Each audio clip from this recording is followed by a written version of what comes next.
France दुनिया की सबसे बड़ी ताकतों में से एक है। मैशियत के एतबार से देखा जाए तो ये तकरीबन $3 ट्रिलियन की जीडीपी के साथ टॉप 7 इकॉनमीज़ में आता है।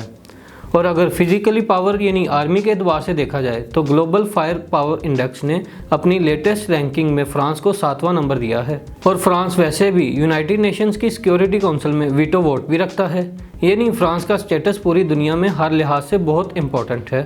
यूरोप में तो फ्रांस की अहमियत वैसे भी बहुत ज़्यादा क्लियर है, क्योंकि यूरोप में जर्मनी के बाद फ्रांस ही वो मुल्क है जिसकी सबसे ज़्यादा कंट्रीब्यूशन है। 2019 में यूरोपियन यूनियन के लिए फ्रांस की कंट्रीब्यूशन थी $21 अरब, लेकिन आजकल फ्रांस कुछ ऐसी हरकतें कर रहा है जैसे कोई बिगड़ा हुआ बच्चा हो।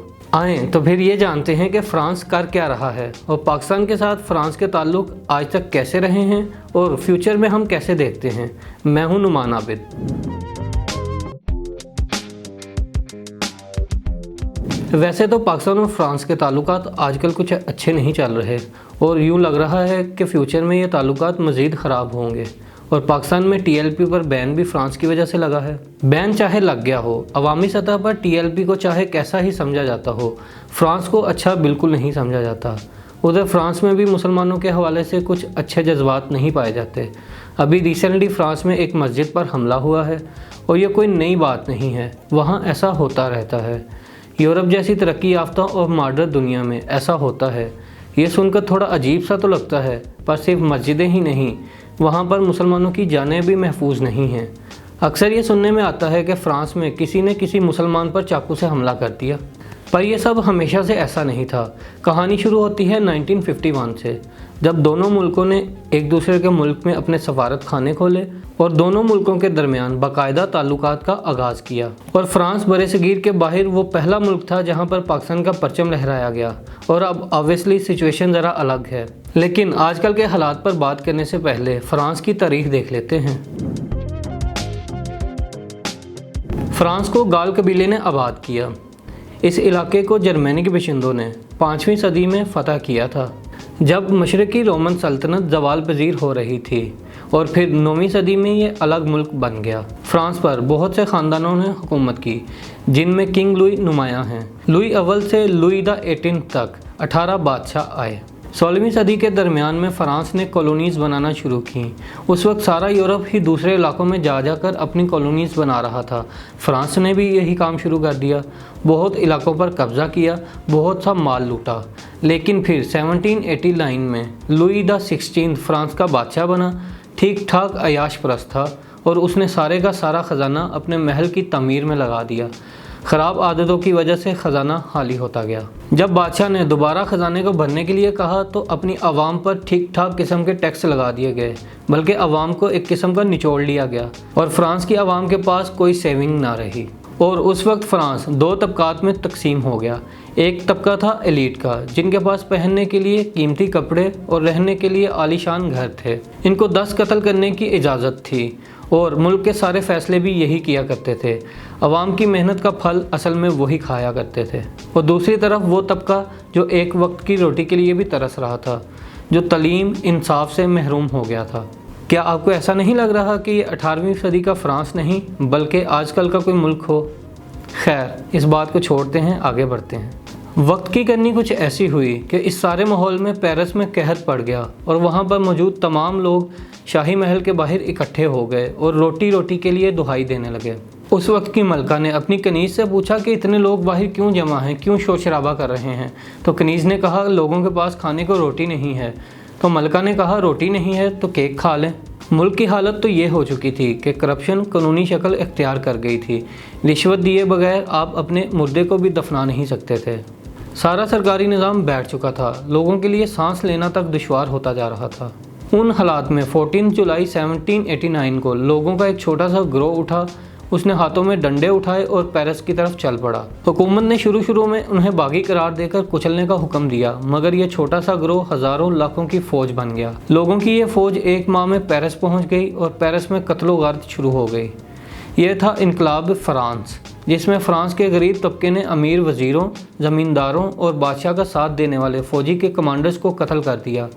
बादशाह को बाहर निकाला, उसको सड़कों पर घसीटा और सूली पर चढ़ा दिया।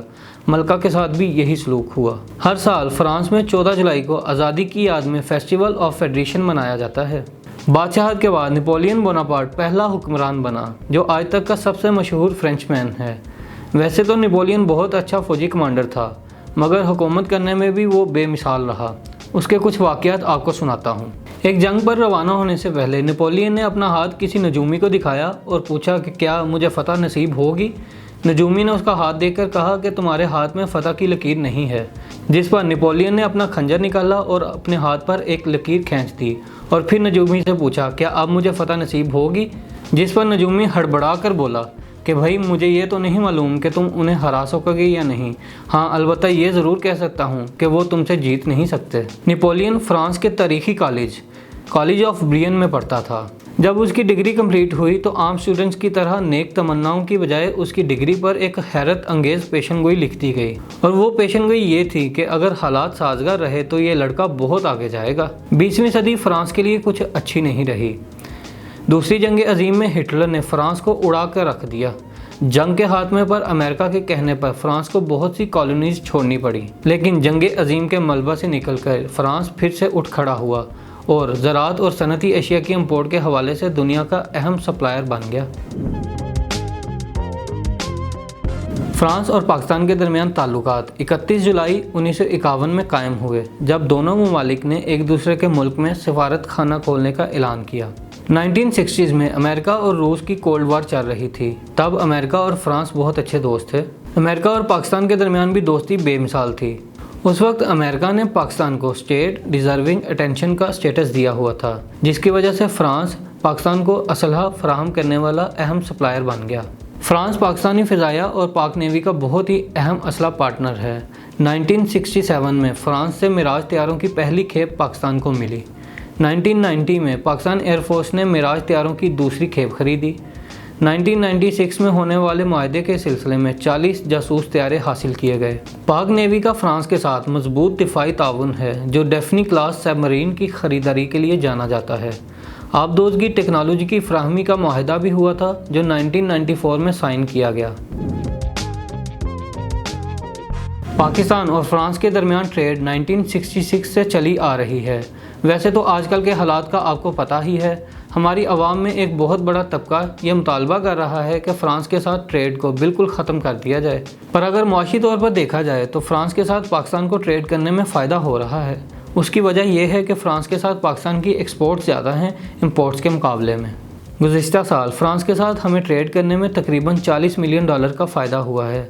अब यह नंबर यकीनन इतना बड़ा तो नहीं है, लेकिन इस नंबर के पीछे बहुत सारी नौकरियां और बहुत सारे बिजनेसेस हैं। तो अगर फ्रांस के साथ ट्रेड बंद कर दी जाए तो पाकिस्तान को सिर्फ मुआशी नुकसान ही नहीं होगा, बल्कि और भी कई किस्म के नुकसानात का सामना करना पड़ सकता है। और फिर फ्रांस के साथ पाकिस्तान ऐसी बात पर ताल्लुकात ख़त्म करे जो सारे यूरोप की नज़र में गलत है, तो हमारे ताल्लुकात सिर्फ फ्रांस के साथ ही नहीं बल्कि पूरे यूरोप के साथ ख़राब होंगे।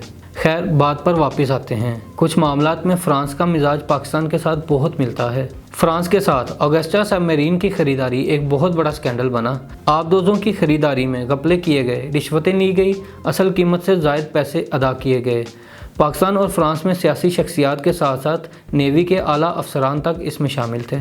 फ्रांस ने इस मामले पर उस वक्त के वज़ीर-ए-आज़म और वज़ीर दिफा को गिरफ़्तार कर लिया था और यहाँ पर एडमिरल मंसूरुल हक को अमेरिका से गिरफ़्तार किया गया, जिसे नवाज शरीफ दौर में वतन वापस लाकर प्ली बारगेन करके छोड़ दिया गया। दूसरे स्कैंडल्स की तरह ये भी माजी की नज़र हो गया और 26 साल गुजरने के बावजूद इस पर कोई खातिर ख्वाह पेशरफ्त ना हो सकी।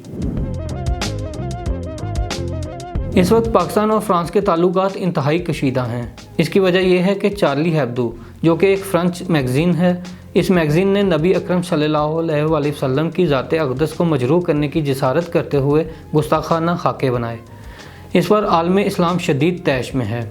इस मामले पर फ्रांस के सदर ने मजम्मत करने से भी इनकार कर दिया और इसे फ्रीडम ऑफ स्पीच का नाम दे दिया। यूरोप का मिजाज ये है कि मज़हब का मजाक उड़ाना कोई बुरी बात नहीं है। चार्ली हेब्दो जीसस क्राइस्ट का मजाक भी वैसे ही उड़ा लेता है और कहता है कि हम किसी भी मज़हब का मजाक उड़ाएंगे। और जाहिर है हम मुसलमान किसी भी नबी का मजाक उड़ाना सही नहीं समझते, लेकिन वो किसी का भी मजाक उड़ा लेना गलत नहीं समझते। इस मौका पर पाकिस्तान के वज़ीर आज़म इमरान खान ने ट्वीट करते हुए फ्रांसीसी सदर के रवैये को अफसोसनाक करार दिया। इमरान खान ने इस वाक़या पर इस्लामी ममालिक के सरबराहान को भी ख़त लिखा, जिसमें उन्होंने इस्लामोफोबिया के ख़िलाफ़ इज्तिमाई कार्रवाई करने की अपील की। इससे पहले इमरान खान ने फेसबुक के बानी मार्क ज़करबर्ग को भी खतूत लिखे, जिसमें फेसबुक पर इस्लामोफोबिया से मुतल्लिक मवाद पर पाबंदी लगाने का कहा गया। ऐसा नहीं है कि पाकिस्तान की फ़्रांस के साथ कभी भी बहुत गहरी दोस्ती रही हो। फ़्रांस से हमारी सबसे अहम इंपोर्ट डिफेंस इक्विपमेंट हैं। इसके अलावा भी फ़्रांस हमारा ट्रेडिंग पार्टनर है। फ़्रांस में रहने वाले पाकिस्तानी हर महीने तकरीबन $4 करोड़ रेमिटेंस पाकिस्तान में भेजते हैं, यानी साल के तकरीबन 74 अरब रुपए। चार्ली हेब्दो मैगज़ीन का फ्रांसीसी हुकूमत से कोई ताल्लुक़ नहीं है। और अजीबोगरीब बात तो यह है कि पाकिस्तान में किसी ने चार्ली हेब्दो मैगज़ीन पर पाबंदी लगाने की बात नहीं की। पाकिस्तान और तुर्की जैसे ममालिक जो इस मैगज़ीन की हरकतों के सबसे बड़े मुखालिफ हैं, उन्होंने भी यूरोपीय कोर्ट में जाने की कोशिश कभी नहीं की कि जिस कानून के तहत कुछ संगीन मौज़ूआत पर मजाक नहीं बनाया जा सकता, ये मामला भी उसी ज़िम्मे में आता है। और अगर हम फ़्रांस के सफ़ीर को पाकिस्तान से निकाल देते हैं तो सारे यूरोप को ये पैगाम जाएगा कि पाकिस्तान को सफारती तरीक़ाकार से बात करनी नहीं आती। और सोचें, अगर यूरोप को हमारी किसी बात पर गुस्सा आ जाए और पाकिस्तान से ताल्लुकात ख़त्म कर दे तो पाकिस्तान तो दिनों में ही दिवालिया हो जाएगा। 1000 रुपये की रोटी होगी मार्केट में, फ़ौज और पुलिस को पैसे देने के लिए आमदनी नहीं होगी, तो लॉ एंड ऑर्डर की सिचुएशन भी आउट ऑफ कंट्रोल हो जाएगी। 1989 में रशिया के साथ भी कुछ ऐसा ही हुआ था, जिसके बाद अजीम सोवियत यूनियन टुकड़े टुकड़े होकर रह गया। लेकिन दूसरी तरफ का अगर मौक़िफ़ लिया जाए तो वो ये कहते हैं कि अगर हम हिम्मत करें, एक बार अगर फ़्रांस से ताल्लुक़ तोड़ें, चूँकि बहरहाल पाकिस्तान एक न्यूक्लियर पावर है, इसलिए यूरोप के लिए आसान नहीं होगा कि पाकिस्तान के साथ ताल्लुकात ख़त्म किए जाएं।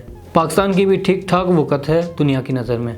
अगर पाकिस्तान पहल करेगा तो तुर्की भी आगे बढ़ेगा और दूसरे मुस्लिम ममालिक भी आगे बढ़ेंगे। तब फ़्रांस समेत पूरे यूरोप को ये बात समझ आ जाएगी कि किसी की मुकद्दस हस्ती का मजाक नहीं उड़ाना चाहिए। दूसरी तरफ फ्रांसीसियों को भी मुसलमानों से मसला ज़रूर है और वो लोग मुसलमानों के ख़िलाफ़ जुलूस भी निकालते हैं, मस्जिदों को शहीद भी करते हैं, मुसलमानों पर हमले भी करते हैं। तो लोगों के बीच नफ़रत तो मौजूद है। अगर सब कुछ ऐसा ही चलता रहा तो ख़तरा ये है कि ये मिसाइल अवामी सतह पर नफ़रत फैलाना शुरू कर देंगे। उम्मीद है और दुआ यही कहते हैं कि ये मसला जल्द हल हो जाए और यूरोप को ये समझ आ जाए कि हर बात पर मजाक नहीं उड़ाया जाता, और हमें भी ये समझ आ जाए कि ऐसे मौज़ूआत को लेकर हम आपस में लड़ाई झगड़ा ना करें। ये वक्त होता है आपस में इकट्ठा होने का, ना कि एक दूसरे से फासला बनाने का।